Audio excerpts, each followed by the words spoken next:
I have a wildly depressing story here from election night that I have to share with you guys. It shows how deep the rot in our political system goes. The Hill explains, Republican Congressman Bill Shuster of Pennsylvania barely fended off a Tea Party-backed primary challenge on Tuesday after a campaign focused on allegations that he has a conflict of interest because he's dating an airline lobbyist. Shuster is romantically involved with the lobbyist for Airlines for America, which advocates before the Transportation Committee he has chaired for the last 3 years.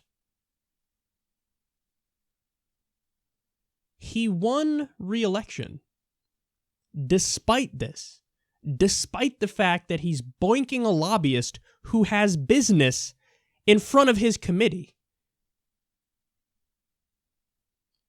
I give up. Honestly, I read this story and I just got a massive wave of depression. Because if we can't look at a situation like this and go, oh, whoa, over. What do you mean? That's crazy. You can't do that. And just fucking draw moral red lines and say, you're done, you should be in fucking jail, never mind not getting reelected. If we can't do that, what hope is there? What hope is there? The dude is like, I'm fucking the lobbyist who's in front of me trying to get some official government business. Gee, I wonder what decision he's going to make if the person he's fucking is asking him for stuff and he is part of the government. This is corruption 101 at this point, man. I mean, what other possible interpretation is there? You should be allowed to boink the lobbyists who are in front of you and asking for favors and asking for official business. These politicians do not give a flying fuck what their constituents want, what the people want. They don't care about doing the right thing. Look at him. He's a selfish, piggy little prick who cares about getting his pee-pee wet. And he's willing to sell out his people, fuck the lobbyists, and then have this woman be in front of his committee. It's your committee. What's wrong with you? And then he had the nerve to say, and they mentioned this in the article, he's like, no, it's okay because she's not directly in front of me. She's just in front of my committee. Are you fucking kidding me? That's your rebuttal? Unbelievable. Absolutely unbelievable. So let's go one layer deeper here. Why did he end up winning? Like his voters, like they looked at him and they're like, that's my guy. Why did he end up winning? Lobbying, of course.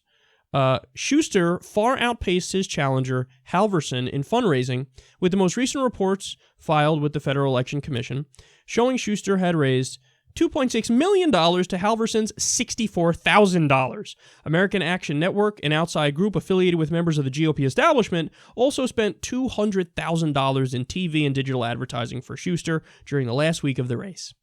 Guys, this is a lesson here. This is a case study in how fucked up money in politics is. When you raise a shitload of money, you can overcome almost anything. Because what does that mean when you can raise more money? Well, then you get to turn around, you get to get your name out there more.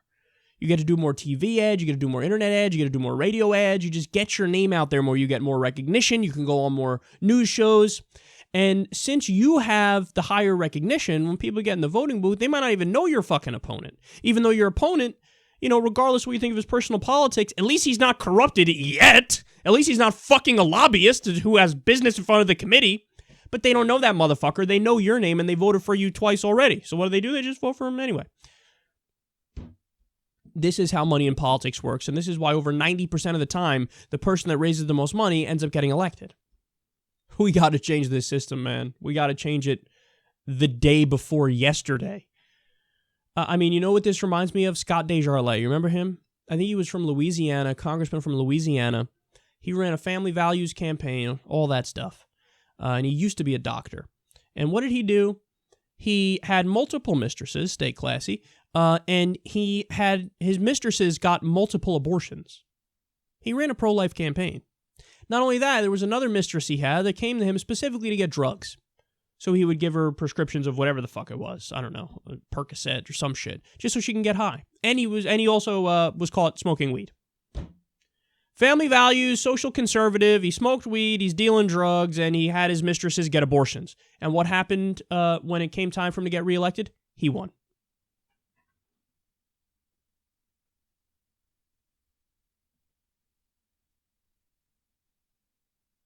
it really makes me want to give up.